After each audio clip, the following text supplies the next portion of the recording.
gentlemen, please welcome Victoria Wood.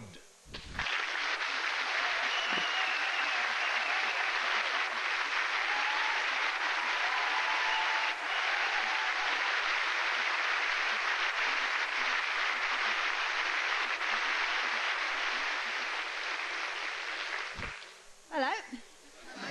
Well, here we are then. Welcome to the lovely Swan Theatre. It's very nice to be here in High Wycombe. I had a good wander around this afternoon. I was looking in the shop windows. I was thinking, well, if I ever need a lemon acrylan button-through cardigan, this is the place to...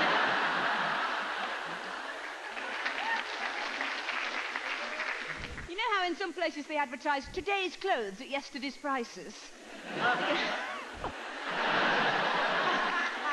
You're ahead of me there. That's good. Don't need to do any punchlines. That's great. We can all be home by 8:45. Anyway, I turned up and there's one letter waiting for me at the stage door. It said, "Dear Miss Wood, I will never forget the last time you came to this theatre. We waited for you at the stage door in the rain. You came out, barged past us, got into your car and reversed into my sister's Renault." And that was the only letter I had. I mean, I do have fans, you know, but I don't have sort of mad fans. I don't have people hanging around my house trying to drink my bathwater or anything like that. And I've only once had one of those letters from somebody asking for some of my used underwear. Well, I sent some, you know. Sent all of it, actually. I said to them, there's no need to iron it, just fold it flat as it comes out of the tumble dryer. And I don't have a stalker, as far as I know, though the police have warned me it's a possibility. And they said to me, do you carry any sort of anti-mugging device? I said, well, I don't really, but in the very inside pocket of my handbag is my emergency Lilette. Which is about 17 years old. And if anybody comes near me, I shall jam it up their nose. And they'll die of toxic shock syndrome.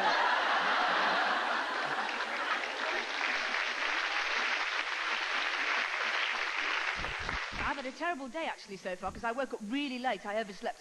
And I was running around trying to get dressed, shouting at my children. One of them was being really stupid. He wouldn't get dressed, so I overreacted. I've had him adopted. No, it's all right. I'm going to collect him from the social services tomorrow morning. Now, I'm turning into such an old bag mother. You know, I used to be quite nice. When I had one little baby, I was really nice to it. And it had everything. It had musical mobiles over its cart, and Mrs. Tiggywinkle height chart. Second one, couldn't be bothered. If he wouldn't go to sleep, he used to prop him up in front of the Open University.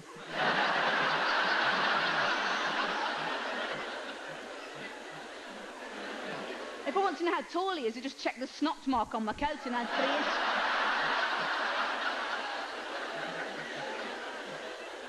So I'm running around this morning trying to get dressed. No knickers in my knicker drawer. And that's because the washing machine's broken down. I think, oh, I can't bear to phone the washing machine man again, because it was so embarrassing last time when he came and it was all blocked up and it wouldn't drain. And he came and he unblocked it, and I had to explain that normally I do my carrots in a washing up bowl. Actually, they came out very well on a hot cycle, you know. Popped in a bit of butter halfway through. I thought, well, I could phone up, you know, because we've got new phones, new technology, and it's always quite encouraging now, isn't it, when you phone a big company, because the phone is always answered straight away. Hello, you are through to Washing Machine World. You are being held in a queue. If you have a tone phone, please press for your choice of relaxing listening. Press 1 for the Blue Danube, 2 for the Cuckoo Waltz, 3 for Tommy Steele having a crack at Phantom of the Opera. You have now reached the head of the queue. Press 1 for service, 2 for repair, 3 for a good gossip with Madge on the switchboard. You have now reached the repair department. Press 1 for washing machine, 2 for tumble dry. Pip. So sorry to hear your washing machine is not giving complete satisfaction. Please key in your appliance number.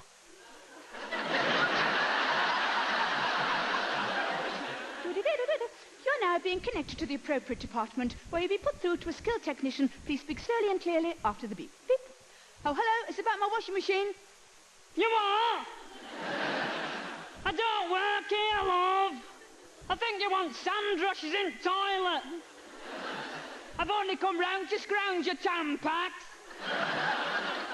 Hang on, I'll put you back to the switchboard. No, I've got no clean clothes now. I've worn everything I've ever possessed. Gym knickers, nursing bras. The only thing I could find to put on this morning that was clean was a body. Whoop. I've got it on now. Which one have I got on? I've got 2. Oh, yeah, this is made by Fantasy. This is my Fantasy body. I've got another one made by Burley.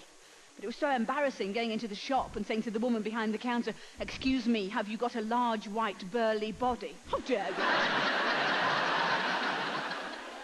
But they're such a faff to get on and off, aren't they, bodies? I mean, mine's got poppers and Velcro.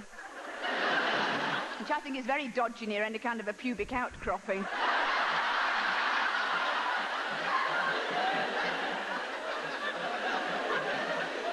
Such a faff, aren't they, to get on and off? I mean, I've got friends who wear knickers, then tights, then a body, then a little dress or trousers or something, and they go out for a few drinks, and they sit there and they go, "Oh, sod it, Angela, let's just wet ourselves."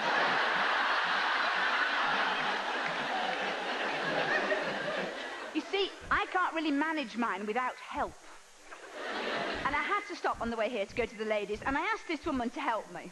Now, it was all right because she needed assistance with the self-adhesive flaps on her panty pad, so that was okay. Well, we were stuck together for 20 minutes. But the real trouble is my pubic hair, you see. No, because about 20-odd years ago, when I was about 20, I just had 3 little bits. I had 1 little bit there and 2 little bits there, and that was all I had.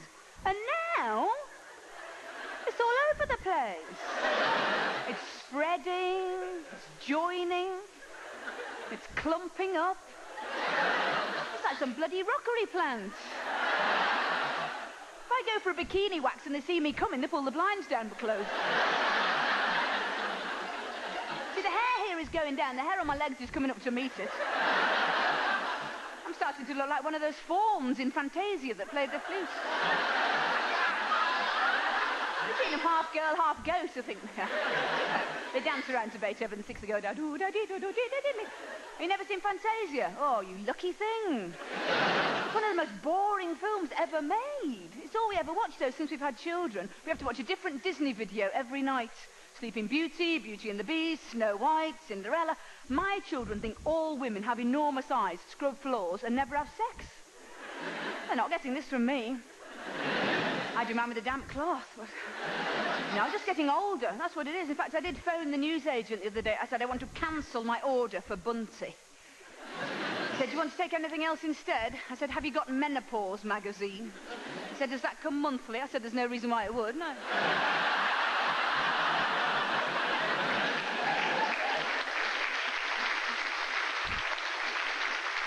Anyway, it's really nice to be here. It's just very nice to get out of London, actually, because the bit of London I live in is filthy. I mean, the air is filthy, you know, from traffic pollution. And all the traffic, really, is these women are driving their children to school in these enormous, big four-wheel drive Jeeps. Now, why do they have to have four-wheel drive in London? I haven't really quite discovered, unless they're worried about encountering a low-sugar Ribena slick coming up Highgate Hill. But they all drive these enormous great tanks, you know, with great bars on the front to repel rhinoceroses, and machine guns mounted on the roof, mooses' heads dangling off the spare wheel. This is all to deliver one spindly child to the fluffy bunny Montessori nursery half a mile up the road. And they have a terrible time in these private schools, you know, these poor little children, because they're whipped in and out of conversational Spanish and Mexican folk dancing and interpersonal skills. My children don't do nothing like that in their school. They just sit around cutting up old Brillo pad boxes with zigzag scissors. And once in a while they come home with something they've done at school, like catch nits. But these mothers where I live, they are so competitive. I mean, I know one mother, she had her child taught to play the piano when it was 7 months old. But it was a concert pianist by the time it was 2.5. It gave a concert at the Royal Albert Hall, Rachmaninoff, second piano concerto. Critics were really nice about it. They said it was unbelievably mature under the circumstances, but in the quiet bits you could hear its nappy crackling. But they're just so competitive. I mean, like if your child has a birthday party, you can't just go out and buy a birthday cake, like from a shop. You have to make one yourself, you know, out of one of those books. But I was at it myself a few weeks ago. I was up till 3:45 in the morning, frigging about with licorice bootlaces. Trying to do Thomas the Tank Engine. You feel like phoning them up, don't you, these people that write these books? I nearly phoned her up, Jane Asher. Was this your idea? A shunting yard made of sponge fingers? This is also that somebody who's no more than 2'6" high can come in the next morning and say, "I think that coal tender is coupled up incorrectly, mother." And party bags, they're a real nightmare where I live. I mean, you can't get away with, like, just chucking in a bit of cake and a balloon. They go mad where I live. I mean, this year you can't really get away with less than one decent piece of jewellery and some air tickets. There was none of this when I was little. There was none of this party bags or consolation prizes or everybody has to go home with something. It was tough. If you were out at musical chairs, you were out. I mean, out in the street. Go on. It's raining, Mrs. Pickering. I mean it. And there was no exciting food. There was no pizzas or burgers. We used to die of excitement if the jelly came in 2 colours. We used to sneak into the dining room. It's red and yellow. And we used to have these horrible little potted meat sandwiches with flags in that said potted meat in joined up writing, which none of us could read. So you take a bite and go, I don't like potted meat, Mrs. Pickering. Then you go without. And you know when you do pass the parcel now, when you make up the parcel, you have to put a little prize in each layer. So each child who unwraps a layer gets a little prize to take home. None of that when I was little. You were lucky if you got one when you got to the end. You'd unwrap the last thing and go, there's nothing in it, Mrs. Pickering. No, that's life, that is. Think on.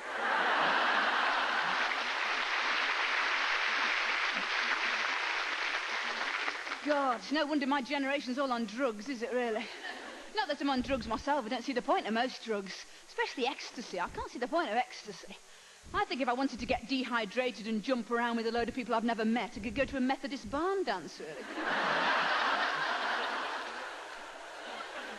But I am from a very strange generation, you know, this sort of 60s generation. Very frustrated generation, actually, because, you know, one of our big hit records in the mid-60s was called Grocer Jack, excerpt from a teenage opera, which went, Grocer Jack, get off your back, come into town, don't let us down. See, it collapsed, you see, and they couldn't get in the shop, right? Well, there was never another record. We never heard any more of the opera. So we don't know what happened. Did Jack die? Who took over the grocery? We don't know. It's all right, I do know everybody under the age of 39 is sitting there going, what is she talking about?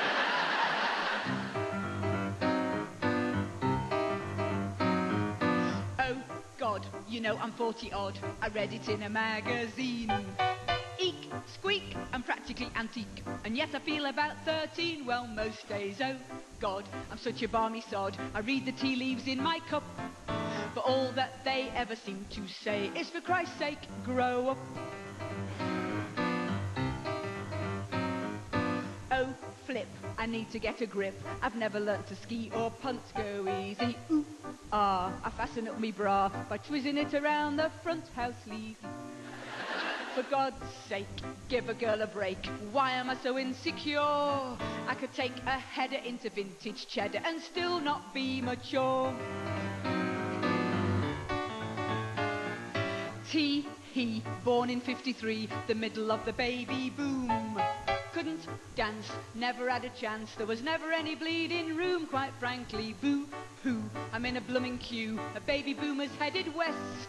Well, we did the twist, then we all got pissed in a tie-dyed grandad vest. Can't win, never fitted in. Never was a 60s child, those sizzlers, no point. Couldn't roll a joint. Used to drive me boyfriend wild, his rizzlers. Spots, specks, terrible at sex. Lay there like a stunned gazelle. I was 33 when it dawned on me that girls could move as well.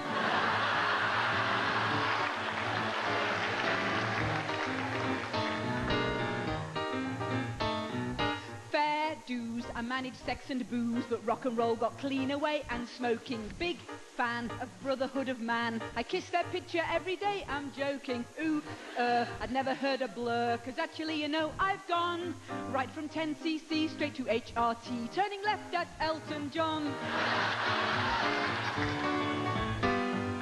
Hey, hey, baby on the way. 80s mothers really tried. They rambled, no drugs. Wrap yourself in rugs. Eat your own placenta, fried or scrambled. Swear, curse, I'm shouting at the nurse. She said just do the best you can. I felt such a fool in the birthing pool in the middle of a hosepipe band. What's more, now I'm 44, can I see the years ahead? I can. White sandals, X-lax, elasticated slacks. Weekends on the Isle of Man, no vandals, jig, saws. I won't go out of doors without a hat upon me old permed head. I shall crochet dolls in me doctor's skulls in the middle of me folding bed. Hey ho, I don't know, God gives us all a place on earth like Crawley. How sad the life I might have had if I'd been swapped at birth to Lawley. Ho hum, I've got it all to come, tomorrow is another day. Well, I'm 5'5" and I'm still alive, and that's all I want to say.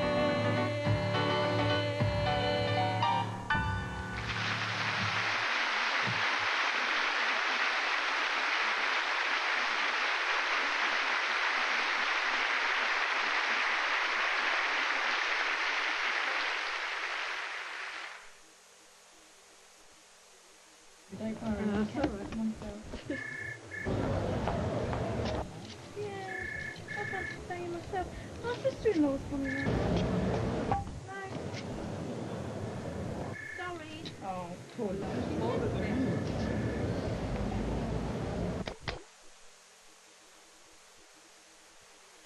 You can't be deflected by anything. Keep pushing yourself closer to the edge, and you won't put a foot wrong. Right, Flora London Marathon. It's getting closer.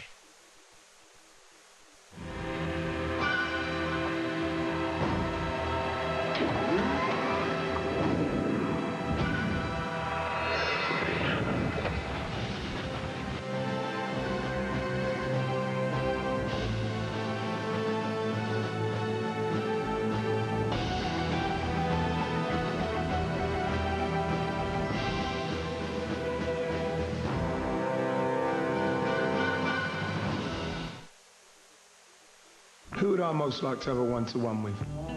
Martin Luther King. I just want to do God's will. I'd ask him if there was one incident that drove him to become part of the civil rights movement. And did he realize how much he frightened those who opposed him? Most of all, if I could have a one-to-one with him, I'd ask him how he maintained his principle of peaceful protest in the face of such provocation. I may not get there with you, but I want you to know tonight that we as a people will get to the promised land. Who would you most like to have a one-to-one with? Our mobile phone service gets people talking. Right, what's frafted? Look at it, low calorie with vitamins. Tracy, what on earth is this doing in our fridge? Actually, darling, it's mine. When we want you to move your stuff in, We'll tell you. New Lucasade Low Calorie with vitamins. get it out of our fridge. Mario, devi fare la spesa.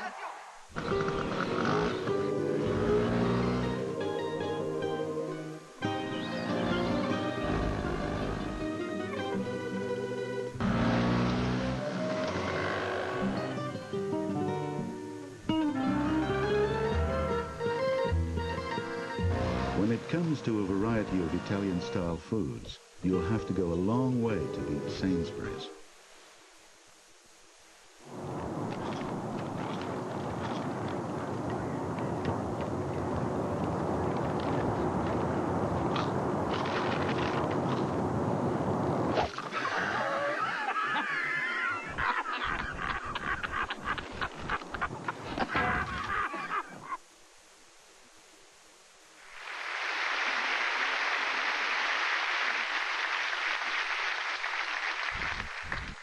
This woman phoned me up the other day, and she said she was doing a survey. And I thought, well, are you doing a survey? Are you trying to sell me something? I thought she might be selling me insurance or a pension or a conservatory.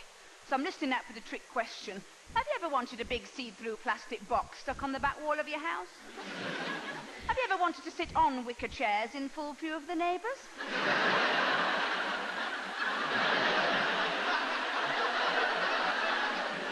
Well, she said she was doing a survey on stress, and she said to me, could you tell me what you think is so stressful about moving house? So I had to think, and I thought, well, the worst thing is that the house you buy and the house you move into are two completely different buildings. Because when you buy a house, anybody who's bought a house will know this is true, you buy a house almost at random. I think I spent longer choosing shoe polish than what I have houses. Because you look around the house and you go, oh, I love their Hoover. Let's buy it. And during the time it takes for the sale to go through, it turns into a sort of fantasy building in your head. You sit there poring over the estate agent's details. Phone socket in hall.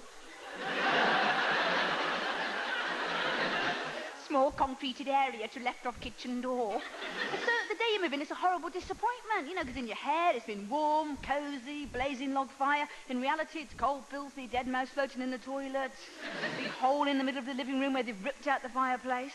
But the most stressful thing is that the day you move in, the next door neighbours who you've never met, they very discreetly pop round when you're not there and they leave you a little plate of homemade flapjack, which you never have a chance to eat because you're too busy chasing after the removal men going, could we change our minds? Could the piano come back down the spiral staircase? Would that be all right? And so by the end of the day, when you're wandering around completely shell-shocked, trying to unpack, going, where does toilet paper go? In the toilet. Oh, yeah, that's right. Not only have you never eaten the flapjack, you've never been round to say thank you. You never read the little note they tucked under the doily that said, we have done you a cold supper, please knock on the back door any time after 7:30. But at some point during the evening, you looked at the plate and said, this isn't our plate, banged it to bits with a poker and put it in the bin. Now, because we are British and inhibited, somehow it's not possible for us to immediately go around next door, knock on the door, say, hello, it's us from next door, we're very sorry, we haven't stopped the flapjack, we've broken the plate, we didn't know about the cold supper, can we please embrace as fellow human beings and new neighbours? We can't do that. So we do the next best thing. Nothing. We say, well, we just won't talk to them at all, we just won't talk to them. Look, they're coming now, look away, they're coming now, look away.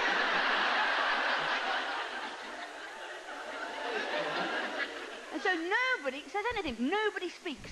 For 20 years, nobody speaks.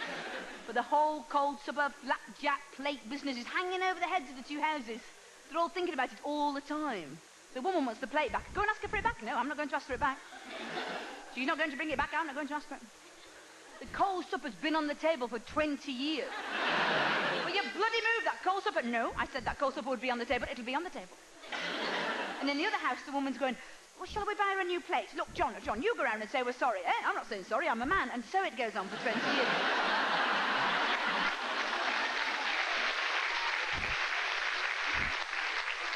You think, well, what will break the silence? And it's some sort of terrible, dire British emergency. Like in the middle of the night, a gas main fractures and half the houses in the street blow up. Everybody has to be evacuated. There's lights flashing, sirens wailing, smoke billowing. The two couples are out on the pavement, side by side, blankets wrapped around their pyjamas, waiting for the ambulance. Then they have to speak. We were just admiring your Vauxhall. Is it economical? And the other woman goes, now, I'm glad I saw you because I was just about to bring your plate back when the house blew up.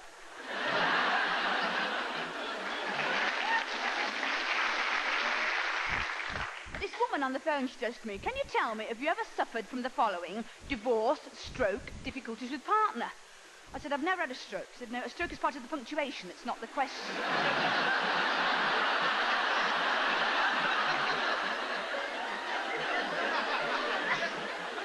I said, I've never been divorced, no. Difficulties with partner, yes. Which is why I've never got divorced, actually, because you have to fill in a form, don't you?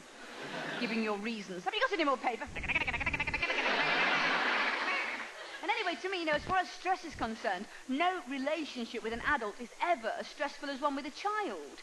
Like, top of my stress factor table would be taking a 2.5-year-old boy to visit a childless, child-hating couple who collect early Victorian china. This turns a normal mummy into a sort of mafia thug. Before she rings the doorbell, she's got the kid by the neck. Look. You touch anything. And Paddington Bear gets the concrete overcoat treatment. Do you understand me? Just terrible things to being a mother. It turns you into a sort of Jekyll and Hyde figure. Like, one of my worst things, this is just a personal thing for stress, is having to have my children ready for school with all their right things by a certain time every morning. I call this the 10 to 9 factor.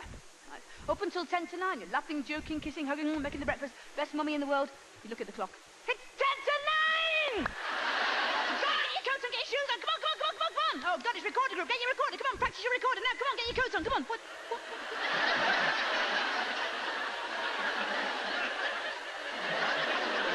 You pull me coat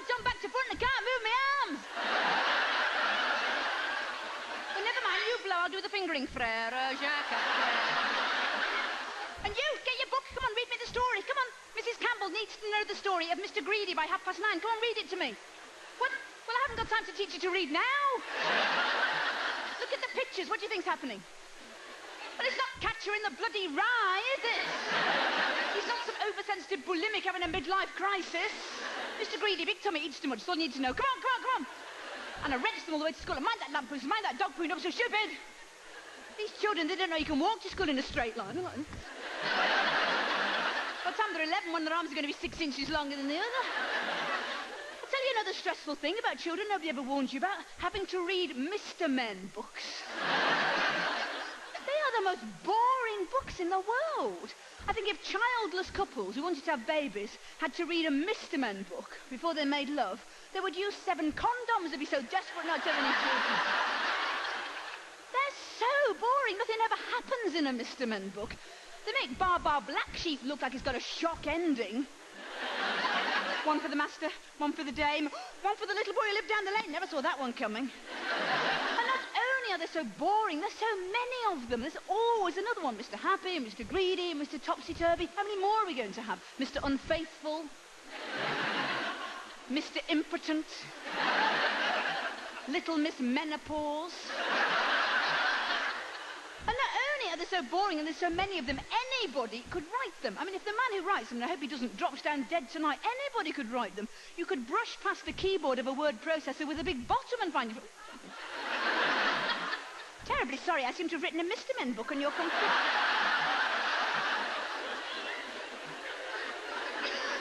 I tell you another stressful thing about children nobody ever warns you about. Is that you have to do their hair. I mean, you have to give them hairstyles. I mean, I had to fill in a form the other day and it said, what have you discovered about yourself since becoming a mother? And I had to put that I am crap at plaits. There's this terrible moment when your child looks up at you with a little trusting face and says, Mummy, I want a French plait. You go, are you sure? Is there anything else you'd rather have, like drugs or something like that?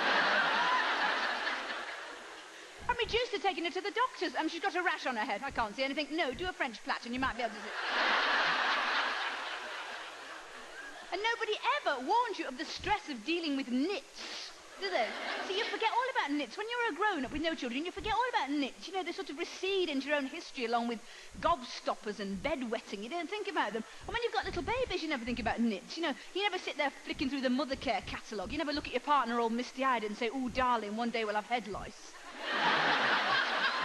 But once you've got them, you go knit mad. You're on their knit patrol. You're looking at the backs of people's necks in the post office.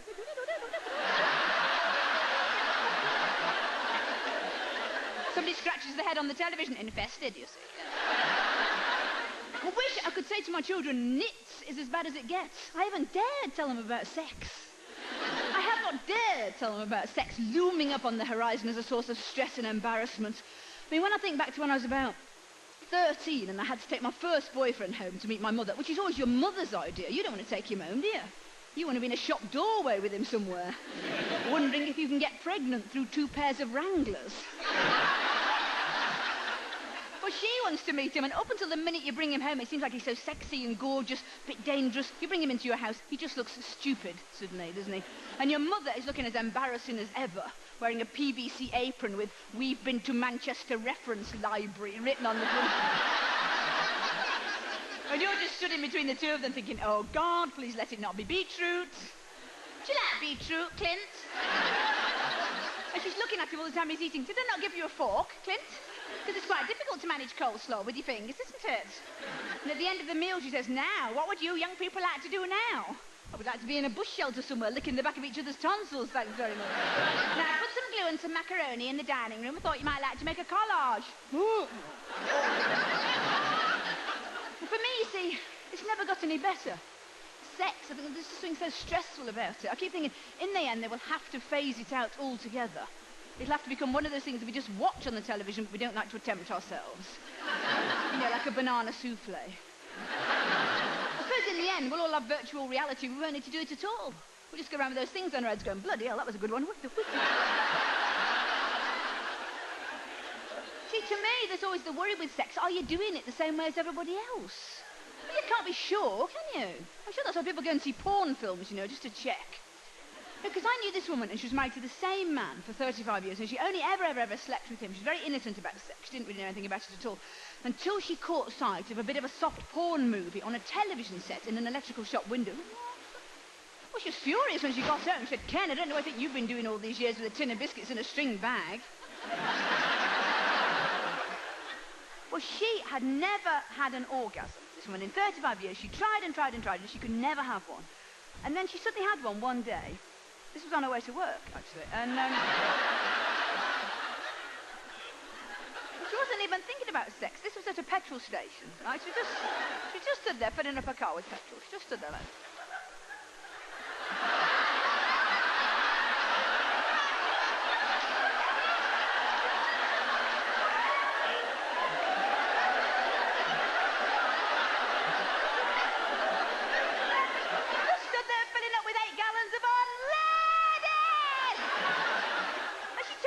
I said, well, how embarrassing. You'll never be able to go back there again. She said, I will. She said, you look at it from my point of view after 35 years of trying. That it's quick, it works, and you get tiger tokens.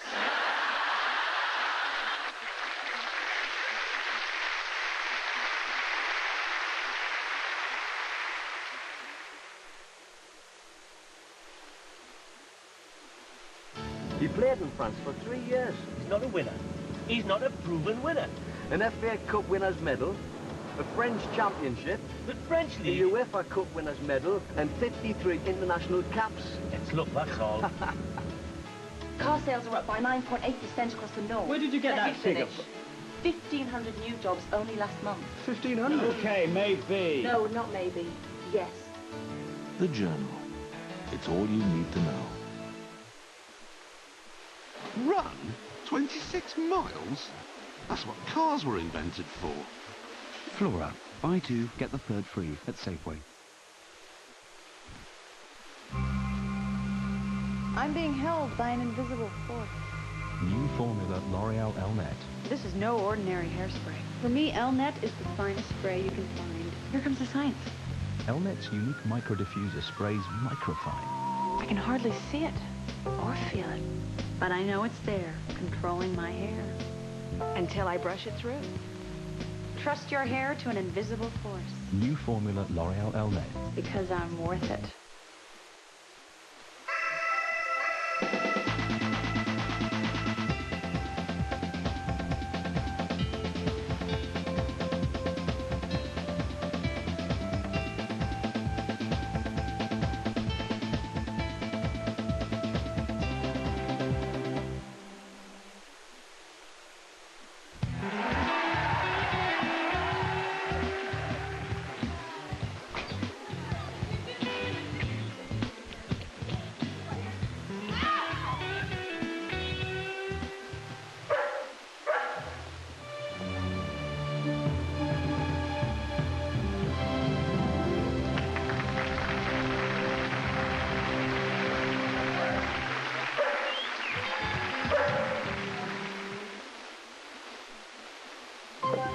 New Domestos cistern blocks have a clear advantage over blocks that colour the water.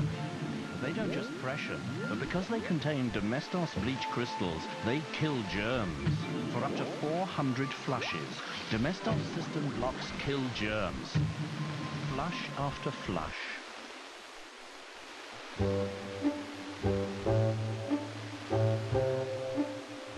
Some spiders strum their webs to attract a mate.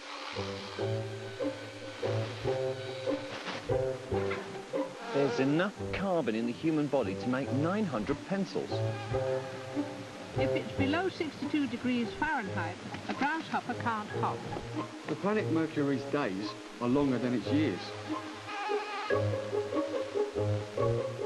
flies and flappers range 20,000 times a minute. 3 channels devoted to nothing but documentaries. All you need is Sky.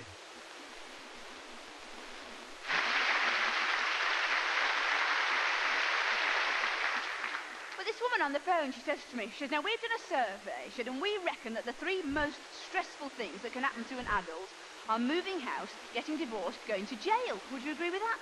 And I said, no, you've missed out something that is much more stressful than any of those 3, and that is spending Christmas with your own family. I said, that's much worse than going to jail. I mean, there's a point 3 days into a family Christmas when you're sitting watching Die Hard with your Auntie Kathleen, and it's been on for about 47 minutes, and she still hasn't got Bruce Willis sorted out from Alan Rickman. What's the point where you think to yourself, it must be quite nice to be on remand in strange ways? See, it wouldn't be so bad, I don't think, if Christmas, like, started on Christmas Eve and stopped on Boxing Day, and that was the end of it. But it drags on for days now, doesn't it? And the run-up starts in about August. You can be in a department store in the middle of August looking for a sleeveless T-shirt, and the woman will say, oh, no, that's all the tinsel department now. And before you know where you are, suddenly, it's the middle of November, going around little bits of paper in your handbag that say crackers, question mark. You think, what does that mean? Have we got to go crackers, get crackers? What does it... Middle of December, men start panicking then, don't they? Doing their Christmas shopping, running into department stores, looking for the lingerie department, trying to buy French knickers for their wives without actually looking at them, touching them, or saying the word knickers.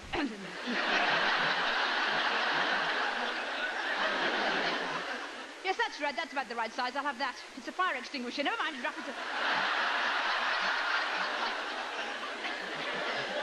I don't know why men feel they have to buy this sort of sexy underwear for their girlfriends, you know, which their girlfriends hate, you know, because the lace is all scratchy and the holes in your nipples are never in the same place. But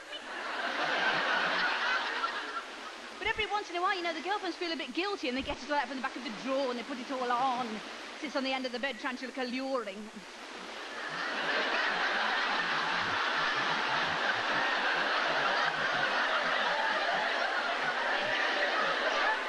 And the man comes in and sees it all and thinks, oh, bloody hell, there goes the snooker then.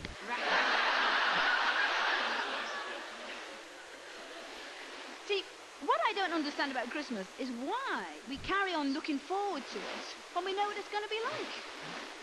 It's like we never learn. I mean, if you drop a brick on your foot, you go, oh, bloody hell, that was painful. I won't do that again.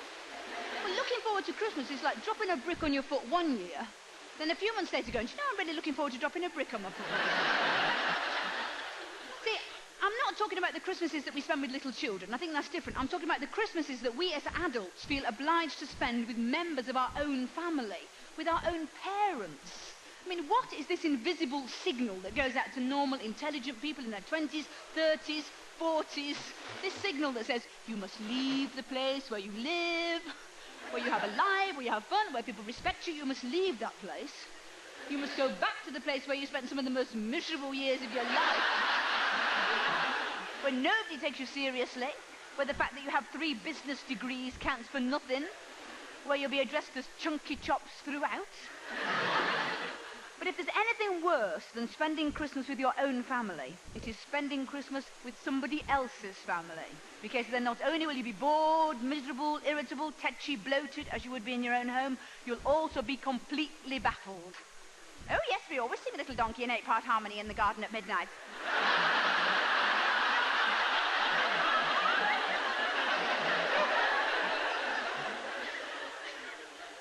I spent the worst Christmas I've ever spent a few years ago, just before I had children. I went up north with my friend Pauline, and she was going home to her mother, Mary, and she wanted a bit of moral support because she'd just got divorced. And so for the first year, she wasn't bringing home this lovely husband that they all adored. She was bringing home her boyfriend of 2 weeks standing. Italian Fabrio ponytail, leather trousers, kept scratching himself and winking. They'd been going out for 2 weeks. I think they'd been out of bed for 11 minutes during that fortnight. And we're all going up in the one car, she's driving. And I said to her, why are you taking him home? They're going to hate him. She said, well, I can't manage without him, sexually. In fact, we may have to stop on the way there. Oh, good. I thought, this is going to be a marvellous journey. She'd only just learned to drive since she got divorced. You know, she really had to think which is the brake, which is the accelerator. He's sitting there with steam rising from his leather trousers, exuding enough sex hormone to fell a hippopotamus. I'm on the back seat with all the presents. I've got a Magimix under one arm and 8 matching saucepans under the other. Huge plastic talking bus on me lap. Every time I breathe in, it goes, if you're happy and you know it, if you're hard, baby. So it was a very long journey because she drove really slowly because she had to think about everything. Every time she wanted to change gear, she had to go, no, change gear, look in the mirror, take your hand off the steering wheel. He's edging nearer, obviously hoping she'll grab hold of the wrong knob altogether.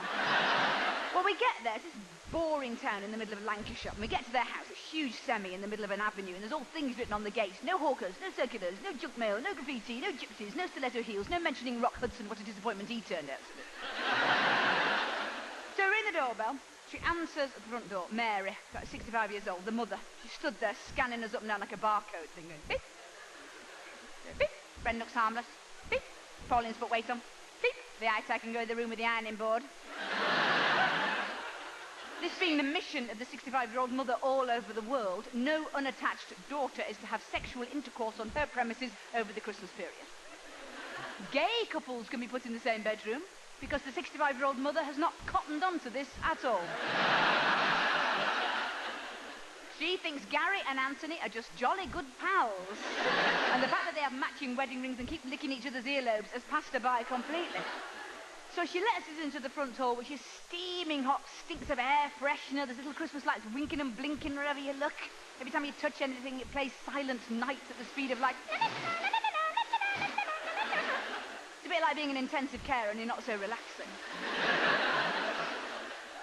Well, she introduces us to the rest of the family. They're all there. The family time bomb is ticking away. You've got the two sisters who hate each other, sister-in-law who didn't want to come.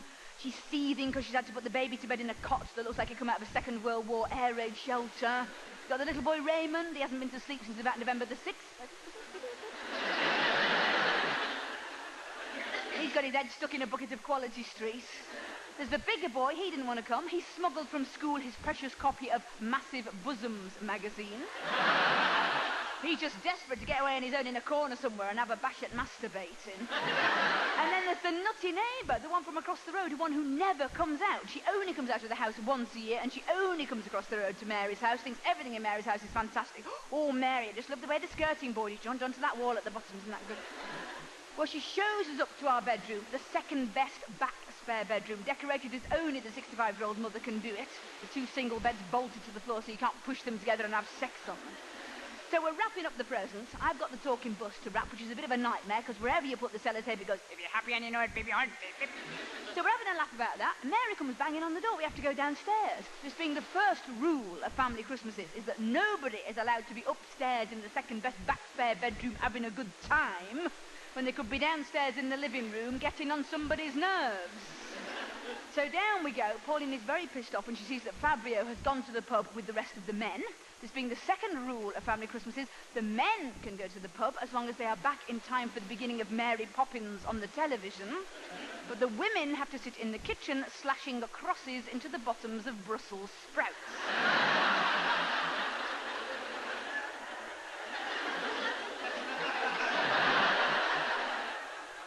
So we're all sitting in the kitchen, and there's a terrible atmosphere because none of us have been offered a drink. This being the third rule of family Christmases, no woman is offered a drink until the men have come back from the pub. Well, we're all desperate, you know. It's Christmas Eve, we're grown-up people.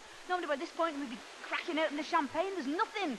We're hoovering up the insides of liqueur chocolates. Sniffing inside jars of fermented mincemeat.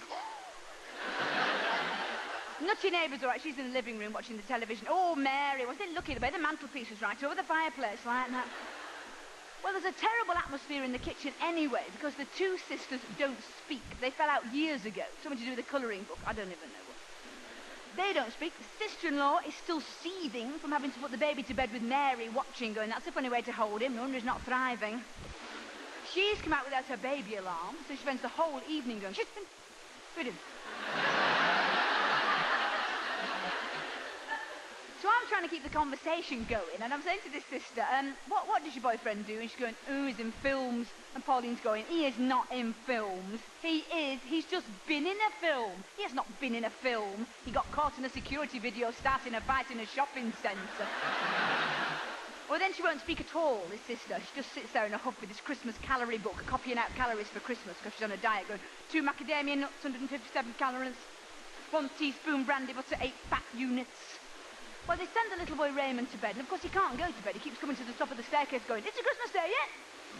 Other little boy, desperate to get away with his copy of Massive Bosoms magazine, have a go at masturbating? No chance. Mary is on the case. Mary Poppins must come first. No boy is allowed to go upstairs and look at pictures of naked women when he could be downstairs in the living room looking at Julie Andrews in a nice white frock and a nice umbrella jumping about with Dick Van Dyke. And even if that gave you an orgasm, would you want to have it in front of your mother, your grandmother, and the nutty neighbour from across the road? Well, eventually the men come back from the pub, we're offered a drink, the turkey goes in under a low light, the sprouts go in under a flamethrower for 12 hours. Anything less and they run the risk of being edible. So we're all sat there watching Mary Poppins and I'm thinking, I can't stand much more of this. Nutty neighbour creates a diversion. She decides to pay a visit to the new downstairs lavatory, which nobody's ever dared to go into because it's new. So she comes back out going, oh, Mary, the flush in that new lavatory is absolutely rhapsodic. Oh, Mary's on the alert. She didn't really want anybody to use that lavatory in case they made a smell. Now, there shouldn't be a smell because there's potpourri on top of the cistern, a pink thing and a blue thing wired to the inside of the rim, 2 air fresheners stuck to the light bulb. But she's in there. She's like the odour section of the SAS. She's there with the spray gun. We're coming in. Well, eventually, Mary Poppins finishes. I think, is that it? Can we go to bed? No, we can't go to bed. Pauline and Fabio are getting very twitchy by this time because they haven't had sex now for 11 hours. This is the longest that Fabio has gone without sex since he was 13. Well, they switch off the television. Somebody gets out the Monopoly. Somebody else gets out a photograph album. Somebody else puts the radio on, Radio 2, Carol concert. And from then on, in the room, somebody is either going, hey, this is a laugh. You have won 3rd prize in a beauty contest. Or going, oh, do you remember that jacket? Or singing Little Donkey. Or struggling unsuccessfully with trapped wind. Well, this happens at Christmas, doesn't it? You get 8 large people stuffed into 4 small armchairs. Let them loose on the Brazil nuts. So we're all sat there. She's there with the Christmas calorie book. 1 bag of crisps, 154 calories. Sister-in-law, rain is still running out. Is it Christmas Day yet? I think, well, there's no point me trying to play Monopoly with people who've played it every Christmas for the last 35 years. But you just keep putting your foot in it, don't you? Can I be the racing car? Oh, no, Mary's always the racing car. And Nora from across the road is always the boot. Oh, no. But we don't put a hotel on Park Lane. Well, why not? Well, we just don't. It's a tradition. So I end up looking at the photograph album, which is one of these really boring ones full of very old black and white photographs of people standing next to their own cars. That all have to be explained. Now, that's Uncle Alan's Morris. Excuse me. Little donkey, a little donkey. Is it Christmas Day yet? 1 mince pie, 72 calories. What's that again? Am I the boot? I'm the boot. I'm the boot. That's right. That's our first Morris Traveller. Right, sorry about that. On the dusty road. Is it Christmas Day yet? Which one was I again? The boot. The boot. I'm the boot. That's right. That's our second cortina. I'm very sorry about that. Carrie Mary. Is it Christmas Day yet? Which one was I again? The frigging boot! Well, eventually the clock strikes midnight. I think that's it. Yes, can we go to bed? Yes, Christmas Eve is over. So we all troop off upstairs. Pauline and Fabio are giving each other frantic eye signals that mean I will meet you for oral sex in 25 minutes. I'm thinking, please God, the sister doesn't find out. She'll be telling her how many calories there are in it.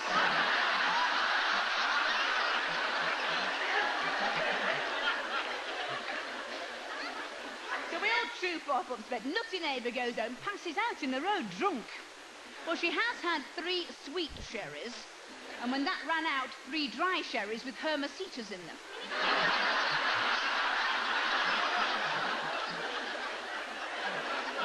So she conks out in the middle of the road drunk, and because she's wearing a cardigan the colour of tarmac, nobody notices. They just drive over very slowly, thinking she's a speed bump. Traffic's quiet tonight. So we all troop off upstairs, and me and Pauline, we have to wait for everybody else to go to bed so that we can go around putting the Christmas presents outside the bedroom doors. It's a tradition. I'm there with me bus. Be happy, and you know it. Be hot, baby. So by the time I get to bed, it's about 1:30. So I'm lying there and I'm desperate to get to sleep. Thinking, 1:30. I think, well, nobody will come in much before 8:30. So that's 7 hours. That's 7 hours sleep. That's all right. If I get 7 hours sleep, I'll be all right. I'll be able to cope. 7 hours sleep, I'll be okay. Suddenly, I hear the door open. Well, I can smell Calvin Klein. And I can hear the creaking of leather trousers. So I figure it's not Santa.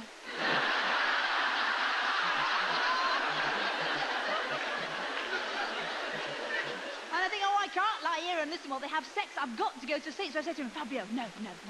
Go ahead. Go and do something else. Go and take your mind of it. Go and have a cold shower. Go and have a black coffee.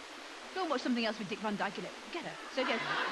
So I'm lying there, and it's really difficult to get back to sleep. It's about 2:30, but I think 2:30. I think, well, nobody will come in before 8:30. So that's 6 hours. That's 6 hours sleep. That's all right. If I get 6 hours sleep, I'll be all right. I'll be all right.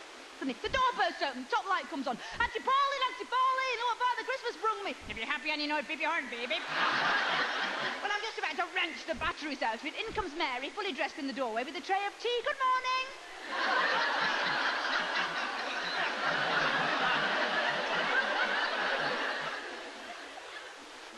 It's 3:15.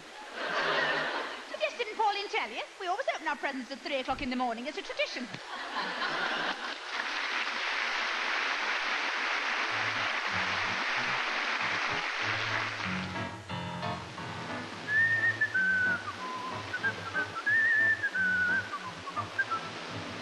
Can I tell you who I am? I'm Pamela Patricia, but they call me Pam. I don't like shorts or slingback shoes. My only pair of trousers are my gardening shoes. I don't say who, I don't say whom. I never use the toilet, just the smallest room. I don't say gay, I still say queer. I think that Mussolini had the right idea.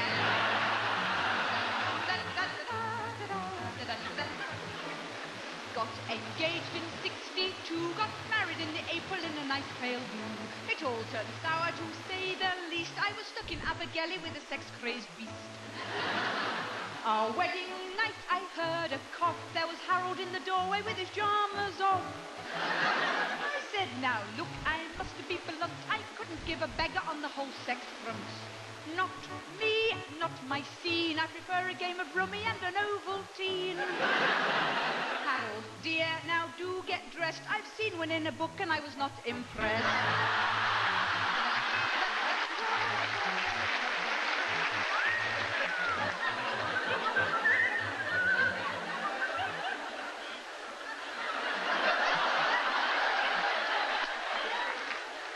Once divorced, I lived alone, and then I chummed up with a woman by the name of Joan.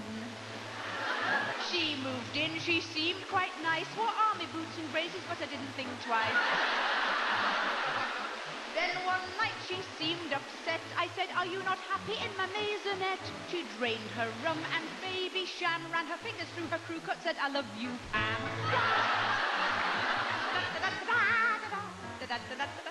I didn't faint, I didn't scream, just carried on demolishing my custard cream.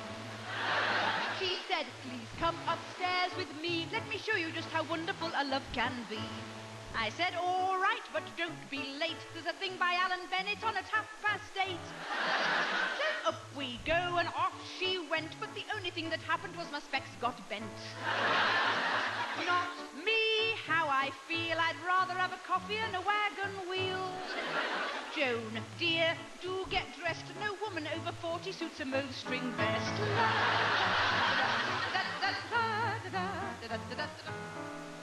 Then last year, to beat the blues, I booked myself a cabin on a 10-day cruise. So much to do, so much to see, with a load of single women who look just like me.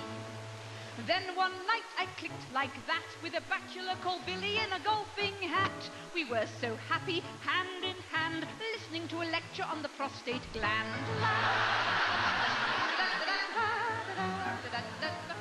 I told him sex had been no-go. He took it as a challenge and we went below. We kissed and hugged without delay. He tried to take my rain hood off. I said, no way. I bet you 10 whole pounds. I bet you have an orgasm while I'm around. He got stuck in, he really tried, but I only felt a tremor down my left-hand side.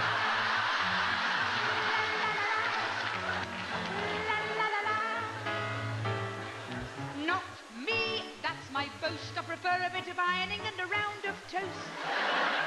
Bill, dear, do get dressed, but he just fell over moaning as he clutched his chest. He went, ah! That type of sound. Bill was dead. He died for me. They took him on a stretcher as I drank my tea. But as I poured another cup, I thought I've never had that orgasm. I'm 10 quid up.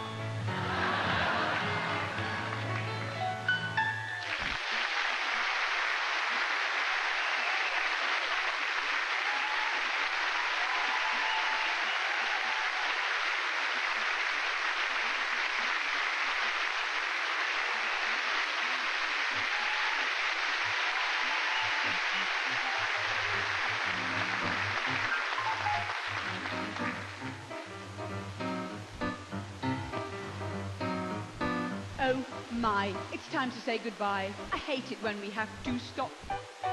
Bing bong, I'll finish with a song. The Surrey with the fringe on top, it's for just by gum. Suppose you hadn't come, I would have done a 2-hour set to a load of flush and a toilet brush, 2 cleaners and an usherette. Now then, I hope we meet again in sun or sky or storm or dry land. Oh gosh, I'll have to have a wash. I'm getting very wet and warm like Thailand. Oh Christ, I hope it's all sufficed. I think it sort of went all right. But we will be shocked if the doors are locked and we're here all bleeding night. Ding dong, where am I going wrong? Sophistication's passed me by, goes to show you. In fact, I need a posher act. Selections from the king and I, getting to know you. Big shame, I'll never be a dame. They've really got it in for me. Just 'cause I once got done for a bit of fun on the bonnet of a Ford Capri. Flippin' heck, I'm such a nervous wreck. But underneath the doubts and fear, I'm a nice girl. One day I might just break away and get myself a new career as a Spice Girl. Oh well, it doesn't do to dwell. At least I'm not a garden gnome. Well, I've had a ball and I love you all.